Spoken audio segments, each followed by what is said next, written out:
Namaskar. Hello and welcome to PGurus channel. I'm your host Sree Iyer. Joining me today is Maj Gen Rajiv Narayanan, and we'll be talking about this new global order and what does it entail for you and I, whether we are in US or in Timbuktu or in India. The things are not going to be the same. General Rajiv Narayanan, pleasure and honor to have you on our channel, sir. Namaskar. Namaskaram, sir. Thank you very much. Always an honor to be on your show. Yes, there is a global churning on, which is evident.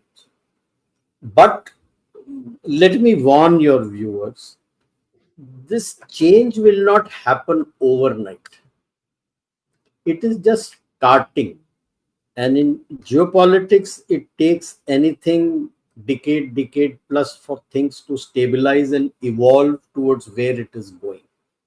Because there are many slips between the cup and the lip. So I will just give a brief overview of what the background is, what is the present churning, and what kind of futures are we looking at. There is no single path. It cannot happen. So I will give some alternate futures, and for both at the end try to say what should India do to be able to manage both the futures.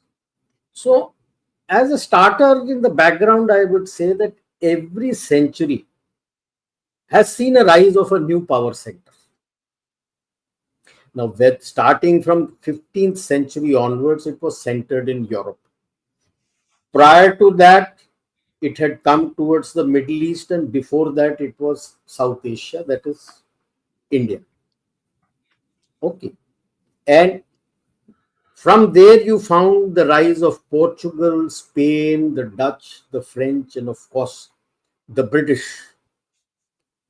It took so many wars in the European continent, and finally, the two world wars before the rise of US came along with Western Europe. But let's be very clear. If we talk of Portugal, Spain, Dutch, British, it was all Western Europe. The two world wars were to deny the Central European power, which was Germany. We were not being given the space, and that is how the two world wars were fought. That history has its own way it evolved. But when you look at this overall, like I said, from Asia to Middle East and other places, Martin Stopforth in 2009, he had written a book on the shift in maritime trade routes. He called it the West Line.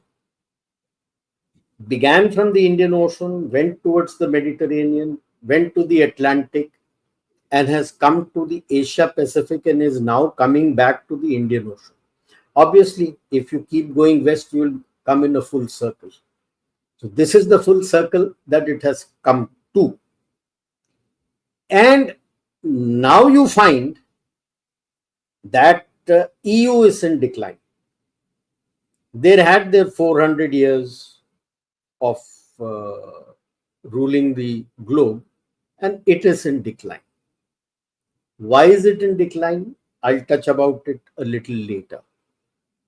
But which are the new centers emerging? Despite a slowing economy, you have US, you have Russia, and you have India. These three clear are emerging as new powers who are coming up. Russia, US used to be the global policeman. It has realized it can't do it anymore on its own. So that period, I would say about 20-25 years post the decline of Soviet Union, that is over. Yes, it has about 800 bases and lily pads all over the world island, but to be able to dominate it by itself, it doesn't have the capacity, nor does it have the boots. The other rising powers have also caught up, especially like China. The issue which is coming up is in Europe. we know that Western Europe is in decline. Will it lead to a rise of Eastern Europe? You're seeing new power centers there coming up and voicing themselves. Poland, Hungary. Will you see a rise there? Not yet witnessed, but their economy seems to be doing slightly better than the Western Europeans. Where is China in all this? The one-time global supply chain hub is in shambles at the moment. So it has its own internal struggles. Will it stay as PRC, or will it become democratic and become ROC? Well, that was the vision of Chiang Kai-shek also, when he came to Taipei, which is Taiwan, that it is temporary and he wanted to conquer the mainland. Now, will it happen politically and not militarily? Time will tell. Because each of these dynamics will create its own power centers and own geopolitical and geostrategic shifts. And in this mix, you have Japan, South Korea, Saudi Arabia. Or will UAE also come into the mix? Because I2U2 includes UAE and Israel. Israel is already there in this mix. IMEC is again India, Saudi Arabia, Israel. But going into Europe, Trump is now wanting IMEC to link up to USA, which is where Israel, Saudi Arabia, UAE now start gaining importance in the Middle East. Remember these because I'll connect it with certain theories. Now, what is the present churning when you look at geopolitical, geostrategic, and geoeconomic? Today, everything is interlinked because you are globalized. Till now, liberalism and wokeism ruled the roost. Muslim hardliners were used to control the global south. PRC was created as the global supply chain hub where big dads of the US and the West are not going to work. China will supply to them. That these people will stay subservient to them. That was the thought process. China, they felt that economic growth would convert it into democracy. Well, none of what they thought has happened. The radical Islam has turned into a hydra, and China by itself has also become a hydra for them, because the Muslims started planning a global ummah, and blindly the Europeans permitted them to come. I don't know how many of them have entered US also. We don't know the figures. They've not yet shown their teeth in US, but they're already showing their fangs in Europe. China under Xi Jinping started talking of a global order with Chinese characteristics. So suddenly the lords, milords out there in the US and the West realized that, well, whatever they were thinking of is not going to work, and so these need to be suppressed. And that is where the challenges have emerged now. What is it? Western Europe, let us look at it. There is a declining economy.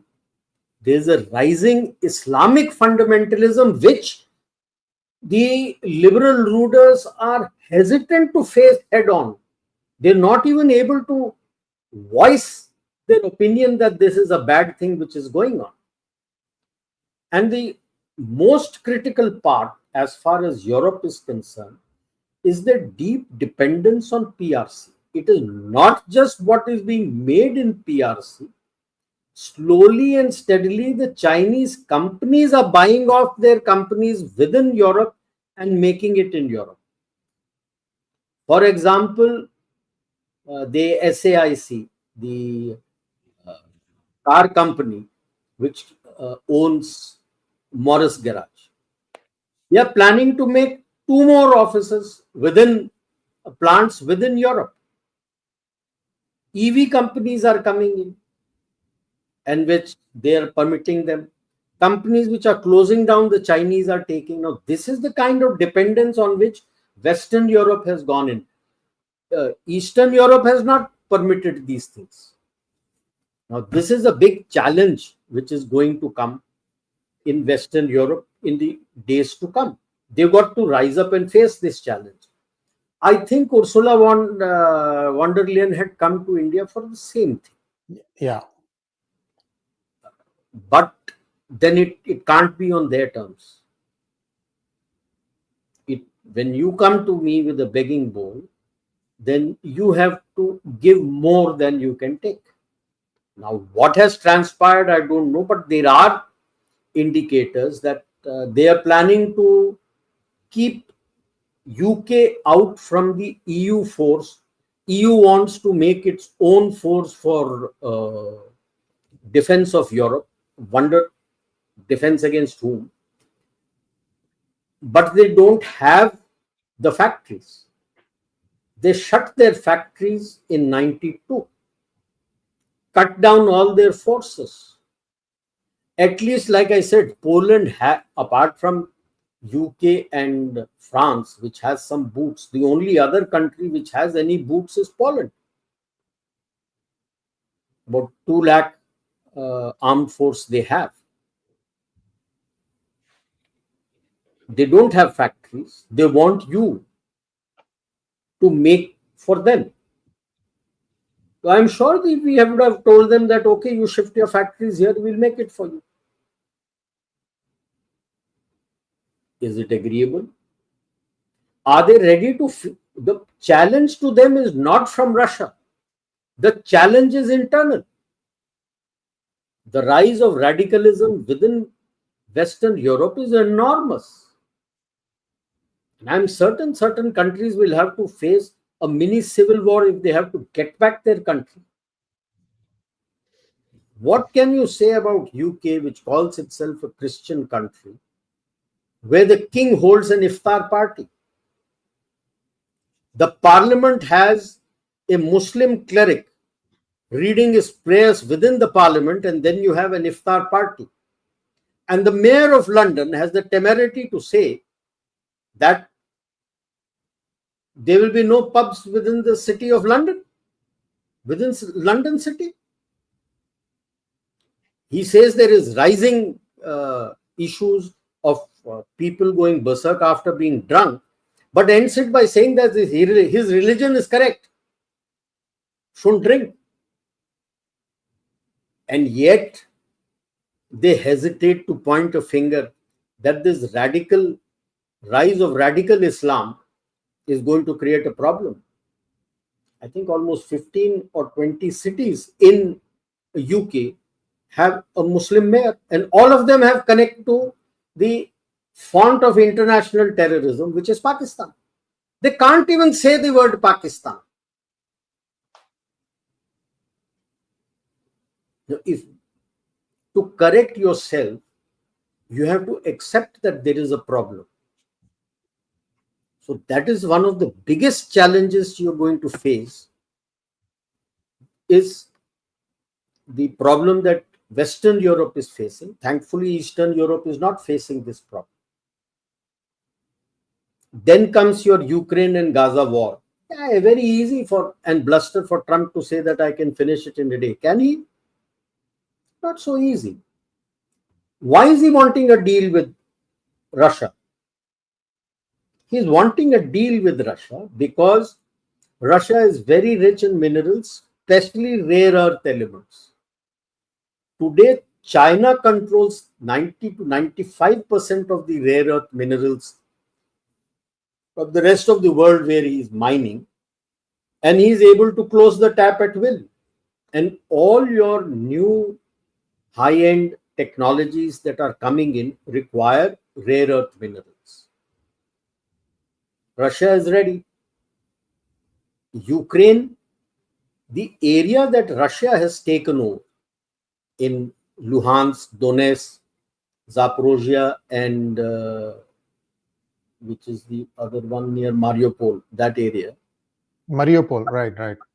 These areas are very rich in rare earth minerals, and that is why Putin says that I am ready to have a deal on rare earth minerals available within Russia and Russian controlled territories.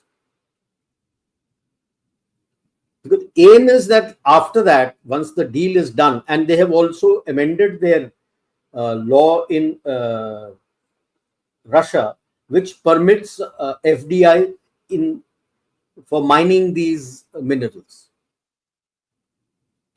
Right. The aim is that dependency on China can be removed, because China has been identified as the main threat to global order. Gaza. Finally, Egypt has accepted to take 1.5 million, and they're putting them in North Sinai. I think about a year ago, we had discussed this about Gaza war, and we had spoken about these areas, North and South Sinai. North Sinai is the place where they are wanting them to place them there. So time and again, Gaza war is not about Gaza. The issue are 2-3 things. A, everybody in the world says that yes, two-state. No one is saying where is the second state going to be located. So as it emerges now, where Egypt has finally bitten the bullet and accepted Trump's push that North Sinai, there is a coastal road which goes there, there is a port there. Maybe that will be the area where Palestine state is likely to get formed in the future. Gazans may come there. What happens to West Bank and the Palestinian authorities there, Ramallah and those places? Maybe that will also go. I firmly believe that is what is going to happen should the Republicans continue in power for the next term also. Primarily because in his first term, he accepted Jerusalem as the capital of Israel, and he shifted his embassy from Tel Aviv to Jerusalem. Now, Jerusalem is in West Bank. Now, whether the Arabs like it or not, West Bank, the Palestinians will be asked to leave. If they are not going there, he is going to twist the arm of Jordan and say, you take them across the Jordan River. And the Jordanian king will not like that, because he remembers what happened in 69-70. So he is not going to permit that. So that is why I say that North Sinai willy-nilly ultimately will become that.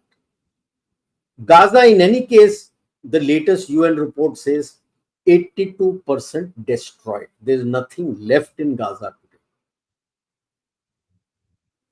And while Trump may talk of the Riviera, essentially it is the Ben Gurion Canal, which will go from Gulf of Aqaba, that is Port Eileth, and through North Gaza. This is going to be the alternative parallel channel to the Suez Canal, so that it eases out all the shipping bottlenecks. And Saudi Arabia is very much on board, like I earlier also has said on your channel. The city of Neom is right next to Gulf of Aqaba. The moment this canal is built, that becomes a commercial hub, and Saudi Arabia is going to benefit from that. So this is as far as Ukraine and Gaza's future planning is concerned. Now it depends how much who succeeds. You have a simmering South Asia and West Asia. Turkey and yes. General Rajiv, sorry to interrupt you, sir. I just wanted to update our viewers with what is happening in Ukraine. So this is the map as it stands. It's an interactive map. Yes. Last 48 hours, I'm seeing more troops lining up towards Russia, north and northeast, and all the darker regions are Russian occupied. And you mentioned about Mariupol. I'm just going to zoom in 1 minute. If you want to add something to that, sir, because this is where Mariupol is. This is the belt. Kherson. Yeah, this is the belt. This is the belt they have occupied, because it is a defensible belt. If you look at a 3D image, This is the mountainous areas, and then the plains start. So a little bit of plains and rest of the mountainous hilly areas they have occupied. So it is a very good defensible line they have. While he may have asked for all the complete provinces, it's unlikely. The indicator came when Hegseth also mentioned what I had been telling for a long time of armistice. He spoke of line of control. Line of control means it's not a peace treaty. It's more like a ceasefire. And what it's there between India and Pakistan in Kashmir, or North and South Korea.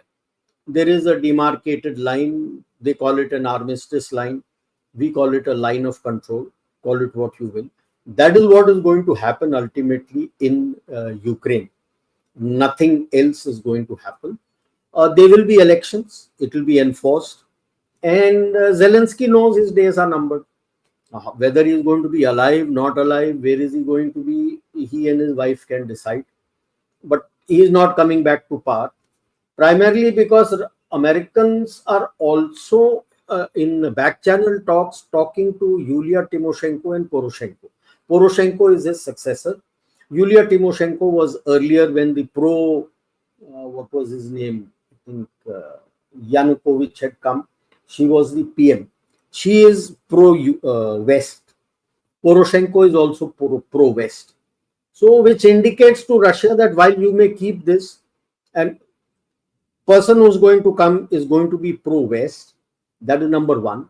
Number two, Ukraine has been clearly told that they will never ever be a part of NATO. So that meets Putin's requirements. So these talks are on. Everything has happened. And by the way, Putin is shortly going to visit India.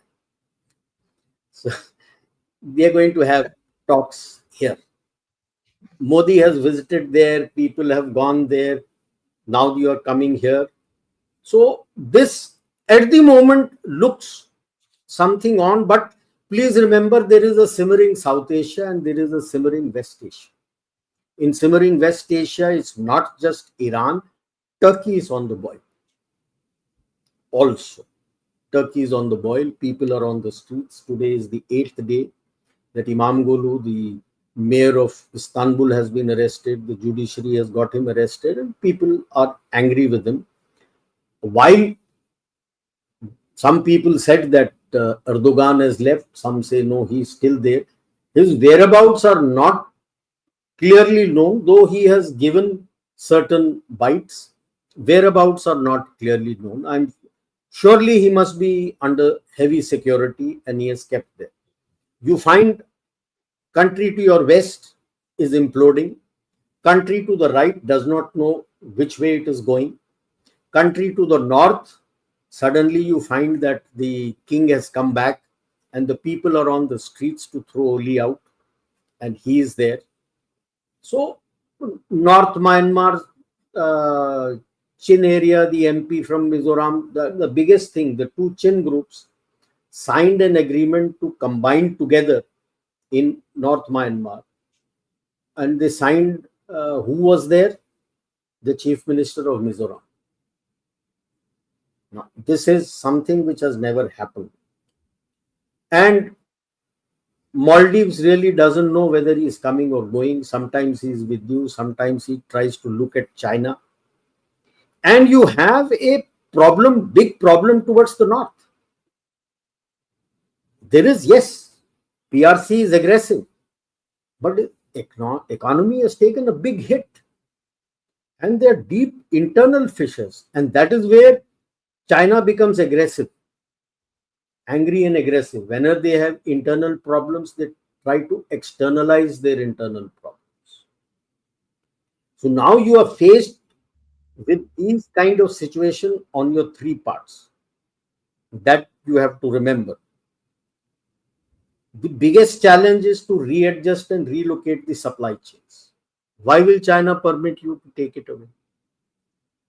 Like Apple, he's not been permitting the machinery to come.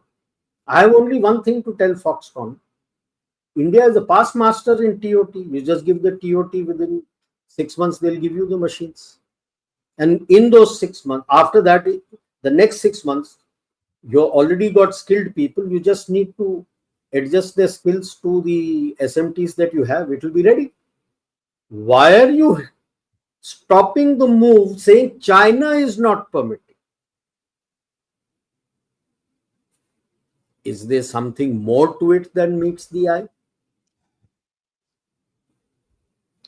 Right. These days, it often is, General Rajiv. These days, there is always more than what meets the eye. Yes, it's a very simple thing. Okay. Now, the actual things that you're going on, like the tariff negotiations that are there between US and India, is basically a simple thing.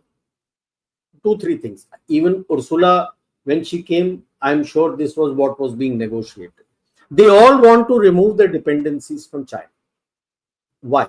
Because they know China is sinking. If you retain that, continue to retain your dependencies on that, when there is an internal strife, then the global economy and your economy takes a big hit.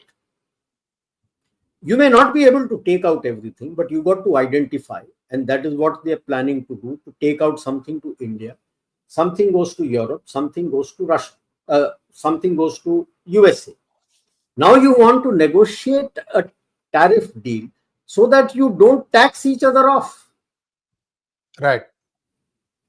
So you have dependencies between the three of you on the supply chain hubs you become. There will be some supply chain hub which will continue to be in China. That will never go off, because whatever said and done, for Vietnam, Japan, South Korea, it makes economic sense to have some dependencies on China because the transportation costs are so less. Even if they bring to India, just look at the transportation cost from India to Japan vis-a-vis China to Japan, or China to Taiwan, or China to South Korea, or China to Vietnam. You can't meet it. So a certain degree of supply chain will stay there. It will not go. If somebody is sitting up and saying that everything will go out of China, I'm sorry, I would not agree to that. But yes, this is what you need to do, and it's a big challenge. It's not going to be easy, because these companies spent billions and billions of dollars in establishing their factories there. Are they ready to spend that much money to bring it here? Will BlackRock, Vanguard, State Street and all start investing money for these things here? That is the question to be asked. Because the kind of profits they were making in China, you're not going to make that kind of profit, whether you make it in India, whether you make it in Europe, whether you make it in US. It's not going to be the same.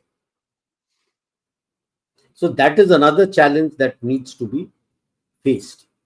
And the biggest challenge that is coming up today is the faltering UN and the international institutions. They have a charter for which they were supposed to work, but because of various biases of the countries that were power centers and who had pumped in a lot of money over a period of time, the biases have become very relevant and very open. You can see it, how biased they are. So these are the challenges that you have to face up to, because you need to change these things. If you don't do these things, you will not achieve anything. So what are the alternate futures? So first thing I have called is a triarchy with restructured institutions. The triarchy, whether other countries like it or not, is going to be US, Russia, India. In the sense that the kind of range, scope, depth that India provides to be a manufacturing hub, no other country can provide. Because having US also having transferred most of their manufacturing, bulk of their manufacturing, why should I say most, bulk of their manufacturing in every sector to the Chinese. Today, if he has to redo his manufacturing, it takes time, because he has got to retrain his masses to be able to do the job. Ready-made India is available. Along with that, you will have Japan, South Korea, Israel, Saudi Arabia, and here Europe has to decide where they are. Now it is Europe's being to tell which side are they going to be. Will they be on the side of the triarchy, or would they like a diarchy with China? That is a choice Europe has to take. And I see in the coming years a revamping of the UN and the institutions. Already you see US is walking out of WHO, he'll go out of WTO. The aim is to pressurize them to change the manner in which they work. A lot of people here talk of de-dollarization. I doubt if a lot of them understand what they mean de-dollarization. At least almost till the end of the century, dollar is going to be the base on which anyone is going to talk about global economy. Why? Do you have any other currency you have faith in to talk about? I don't think so. Today, when you talk of your foreign reserves, everyone talks in terms of dollars. So that if I keep today a bunch of currencies along with dollars, which is the currency you will pick up first? The dollar. You're not going to pick up a rupee, or even if I keep a euro, you won't pick up. If I keep a ruble or a yuan, you're not going to pick it up. You'll pick up a dollar. It is because over these decades, people have a faith in the dollar that it will work. Whichever country I go to, anywhere in the world, I give it the dollar, I will be able to live there. Can you say so for other currencies? Will it find such wide acceptance? It's not so easy to say that de-dollarization will happen within the next 5 years or 6 years. If you're talking of de-dollarization in the next 5-6 years, which is the next currency you're talking about? There is no currency as yet. If a currency comes up, it will take time to establish itself and then start functioning. The dollar got it on a platter after the Second World War. The Second World War gave the globe to the dollar. And that's where it stands today. So what is that incident which is going to give some other currency in lieu of the dollar? I don't see that far. So that's why I've said at least to the end of this century or the second half of this century, I don't see any currency coming up unless you have a global war and everybody is in decline and there is only one country who has a global footprint. Does anybody have a global footprint? I don't think so. China may love it because this is a narrative started by the Chinese to push their yuan. So these are my views. I may be wrong, but dollar is here to stay. What are the challenges? The number one challenge is PRC is not going to give up your supply chain in a hub. The liberals, woke, and the Muslim radicals are not going to give up, as you can see it in Europe. They're not going to give up in a hurry. The liberals and the woke were luring the roost over the whole globe for almost 4 to 5 decades. Why will he give it up in a hurry? He'll do anything and everything to spoil this. And the biggest challenge today is to arrive at a viable tariff deal vis-a-vis your national interests. Because let us be clear, national interests today play a very major role. So how are you going to make compromises at every level to arrive at a viable tariff deal? If that doesn't come through, this structure may not work. When you look at it, what are the opportunities this provides? You get a better deal for the global south.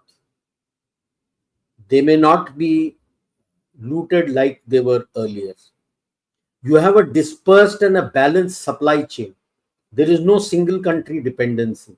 So any upheaval anywhere that is happening, your supply chain hub generally stays okay. A lesson learned from COVID.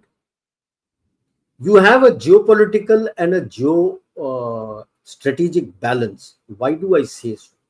This triarchy, along with the support of the countries, gives you a balance on the heartland, the rimland, and the oceans. Heartland, Russia. Rimland, India. You have Saudi Arabia, you have Israel. Preferable, Europe should come with you.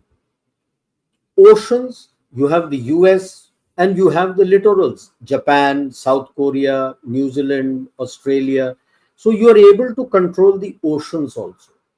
So all the three theories which are there of heartland, rimland, and the ocean theories of Mahan, you are able to balance, achieve a balance. So you may be able to get a better peace dividend out of this. I'm not saying strife will not take place. Strifes will take place, but you may get a better peace dividend in this. If this doesn't work through, then what we have been talking of multilateralism comes. Whether to each his own and the devil take behind. Because every country will start talking of its own strategic autonomy. To a certain level, yes, you may find something for each country. But then what do you do when your national interests don't align? Or I would say national interests collide? Then what happens? Global South is not going to be very happy with that because they actually have no clout. If everybody, like if you look at the power centers, you have Europe, you have US, you have Russia, you have India, you have China, Japan, South Korea, Saudi Arabia, Israel. Everybody starts looking at its own strategic interests. How does it benefit the world? Now, this is what the PRC and the radical Islam would try to do. For doing that, that is the lesson for Bharat, India. You are the fulcrum. Modi has gone and met Trump. Putin is coming here. Your people are going. Back channel attacks are taking. All chats are taking place. They have realized that the range, depth, and scope for the manufacturing hub is you destroy. Don't permit you to come up. And which is common for both the radical Muslims and the PRC.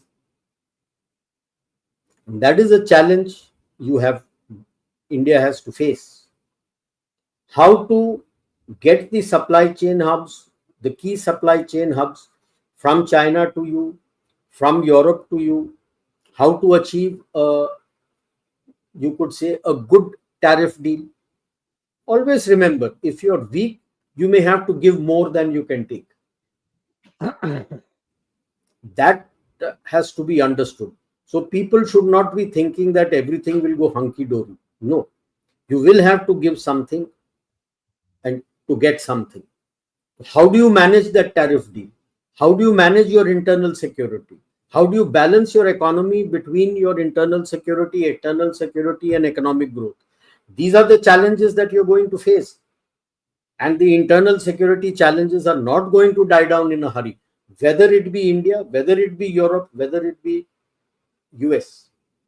Russia is relatively safe till now. I wonder how long before the radicals will start fingering them in Chechnya and Dagestan. It's a matter of time if they see this emerging. And in that, what is the kind of multilateralism that you will have? That's why I said I started multilateralism is not good in what is emerging, because it is to each his own and devil take the hind. So you got to be prepared to ensure that this triarchy comes through in whatever form. That is the US, Russia, India triangle. That needs to come about. And you're going to take Israel, Saudi Arabia, Japan, South Korea. These are going to come along with you. When this happens, the whole lot of countries within the Indo-Pacific and Southeast Asia willy-nilly will join with you. There may be outliers like Pakistan is there. Depends how long Bangladesh lasts in this manner. A few outliers will always be there. But if you don't achieve this triarchy, multilateralism, then you are on your own.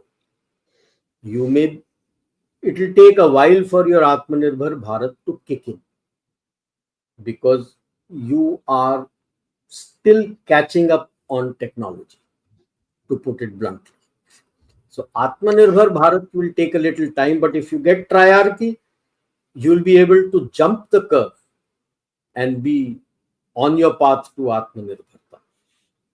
So this is the kind of global order as I see, which is emerging, and you got to be very careful of how you go about it and face the challenge. Thank you so much, General Rajiv Narayanan. I have a couple of observations/questions. If you look at what is happening recently, the big semiconductor fab manufacturer, it's called a scanner, it's called ASML. ASML CEO has said that they are going to go back and start re-engaging with China. When 2 years ago, when the embargo happened, where the CHIPS Act was started in the United States, and there was like 1 month time given to all semiconductor engineers who were working in China, they were all asked to leave the country. This is Biden administration said no more equipment to China from nobody, and in fact you have to close down your China offices. You have to leave pronto. Many people came back. At that time, I had the chance of talking to one very high-level official in a similar company called, I don't want to say the name. Just think about, there are only 6 or 7 big semiconductor tool manufacturers. There's ASML. They have there's a division in US called Cymer. So think of it like this, viewers. ASML makes the pen. The company in US, which they have acquired, ASML has acquired, they make the ink. Very, very simplistic. It's not as simple as that. But if you want to write on a paper, you have to have a pen and ink. Yeah. So, and the paper is the integrated circuit. The smaller you make it, the more power you can pack in your computer, anything you want. Now, the challenge is that if so what this gentleman told me was this was like 2 days before that the announcement came. He said, there goes 20% of our revenue, 20%. So all semiconductor tool suppliers, 1 in 5 of whatever they produce was going to China. So now you are seeing a reflection of that when the ASML CEO says that no, we are going to start supplying scanners to China, again defying the United States sanctions. So you see this tariff pushback is getting, it's like a balloon, General Rajiv. You push the balloon and squeeze it one side, the other side starts expanding. See, something like that. Where I said that Europe has to take a call where it stands, with whom it stands. And if he thinks that he is going to, fine, he wants to open it up. But then the moment sanctions come through, he'll be left with only 20%. Very true. Because the technology is American. Yes. The moment he gets sanctioned, nobody will be able to do business with it. So for the 20%, he's ready to forego his 80%. I don't think the government will allow that. See, there is also one other thing. Sorry, sir. Let me finish this thing. There's another thing in this president's speech that he addressed the joint houses. President Trump said that he's going to wind up the CHIPS Act. Yes.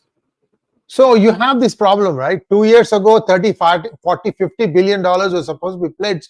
And now the next president comes and says, no, I'm going to close this thing down. So there is some confusion. That could be also another reason why ASML is saying, wait a minute, if that had started in China, in US, if new fabs are going to come up in US, I could have sold something there. Now that looks like it's up in the air. A little bit of churn going on there. Sir, your thoughts on this? There are 2-3 fabs that are coming up in India.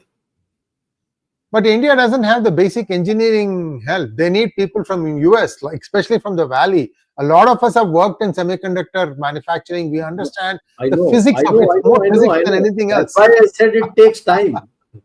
That's why I said, keep saying that if you're saying the supply chain hub or whatever fab and everything is going to come, things don't happen overnight, because you need skilled and semi-skilled people to be able to run the plant.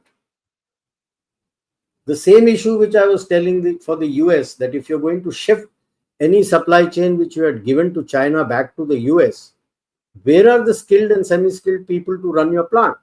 Same is here. But yes, here the capacity exists to be able to train them and to run it. Yes. And people are willing to do it. Unlike the US, where quite a lot of people are not willing to do it. That is the difference. True. That is the difference. Very true. So these are certain things which you have rightly pointed out. That's why I said it. The shifting of the supply chain hub is not, that is why I listed it as one of the biggest challenges that you have. To relocate the supply chain hubs is not going to be easy. It's not easy. But if you need this triarchy to come about, work has to start. And that's why I started my talk by saying things don't happen overnight. And hence, offline, what I was saying, telling you, that Trump, I feel, is going down a wrong path. He has to be aggressive to set the foundation for the next person to be able to do it. In 4 years, if he thinks he's going to shift the supply chain, thank you very much. It doesn't happen so fast. It doesn't happen. Very true. Very true. Very true. General Rajiv, what a wonderful talk. And thank you so much, sir. Now, let's take a few questions from our viewers, because I have a lot of questions from them. They all love to ask you tough questions, sir. Here's the first one. Ramachandran, all missives, question. Major General, will India need to join Five Eyes Alliance for future security, or potentially create its own Five Eyes group? India, Israel, Indonesia, Italy, and Ireland fit in for namesake. Why Ireland? Ireland, no way. See, I personally feel in the coming years, both Canada and UK will get dropped out from the way they are going, unless they change tack. And then automatically India and Israel. Israel, in any case, even if he is not in Five Eyes, they give him all the. So if needed, they will put you and Israel inside those Five Eyes. But would he put Israel inside that, or would he like to put either Japan or South Korea? Because if Indo-Pacific is going to be the crux, then you have US, Australia, New Zealand, India, and Japan. That, thank you so much, will emerge. Thank you so much, sir. Next one, please. Partha, thank you so much. What is going on between Serbia-Hungary-Slovakia? Are Eastern Europe nations preparing for a post-NATO Greater Russia or post-EU independence? They don't want to go down the route that EU, like I said, the Eastern Europeans are doing much better today than the Western Europeans. So is there a economic power shift going to take place? I had mentioned Poland is one of the better doing economies there. Serbia, Hungary, Slovakia. They're not interested in this chatter which they have. They don't look at Russia as the threat. They look at radical Islam as the threat. That is where the divergence is taking place. So I don't think it will be a greater Russia, but they might like to prefer to have better relations with Russia. Next one, please. Ashish Jain, thank you so much. I 200% agree with Major General Narayanan. We need to increase force on border if there's internal turmoil in China, because something again can happen. Our forces have not come back. China has blinked and pulled back. So today we are saying we are not going to pull our forces back till those troops don't go back into their barracks. So that is where it stands. But yes, it is not just external. I am also worried about internal.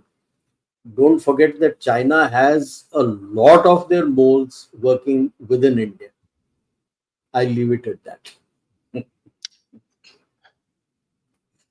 Next one, please. Ashish Jain, thank you once again. What General Narayanan's view on India version of Starlink for defense and acquiring F-35A? Starlink, then F-35. I'll first talk of F-35. It's a white elephant. Nobody would want to buy that. Firstly, the cost of flying per hour is over $50,000. Number two, each aircraft requires extensive maintenance moment it comes down. It works out to the tune of $2 million per annum per aircraft. The availability of aircraft within USA itself is 1/3. Normally, the Air Force works on minimum 2/3 availability. It's a white elephant. So as it is, he's looking at selling it to the others so that the NGAF can be funded. As far as Starlink is concerned, why we all have our own INSs? Why should I go for Starlink for defense? In defense, we work on our INSs, and we have our NAVIC and INSs. That is good enough for us. As far as at the moment, we are looking at the region. Starlink is somebody else's, and I don't need 6,000. Starlink has 6,000 satellites. For my regional connectivity and coverage, I don't need that kind of satellites.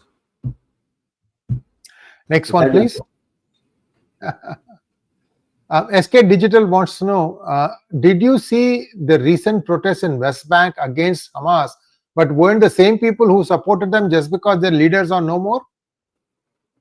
No, because they're getting a boot up their backside. It's too little, too late. That's why I said.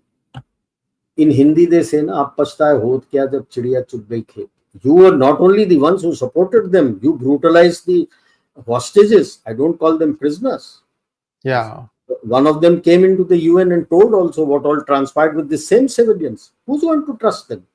He can come out now. No, we don't. Hamas. Because he knows he's going to get booted out from West Bank. So now try to show and try to gain sympathy. Too little, too late. Next one, please. 𝗤𝗂𝗏 wants to know, sir, do you think Putin visit to India a message for Trump to stand with Modi ji? Increasing tariffs, including India, needs negotiations. Like I said, it's the emergence of the triarchy. So Modi has gone and spoken to him. Trump has spoken to Putin. Modi had invited Putin. He's coming here. So it tells you there's a lot of chatter going on, way ahead, how to go about it. And the biggest issue today is Ukraine, how to manage that.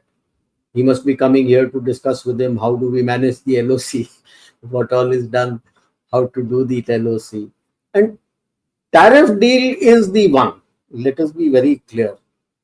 If you don't get your tariff deals in place, this triarchy will be very difficult to follow. Last question, please. Dilip Chanchani wants to know, will in future Western Europe ask India to put boots on the ground to protect Christians against radical Muslims? Why should I fight his war? Yeah? Those days are gone when Europe said like what EAM, our own foreign minister said, that Europe's war were war of the world and others' wars were not their concern. For me, it's not my concern. Yeah? It's your fight. You brought them in.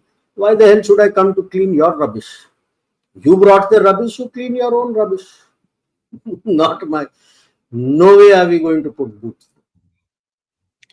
Thank you so much, General Rajiv Narayanan. That was wonderful, sir. And we are hoping to see you back 2 weeks' time from now in Hindi. Namaskar. Sure. Travel permitting and time permitting. Sure. Now, thank you, sir. Thank you.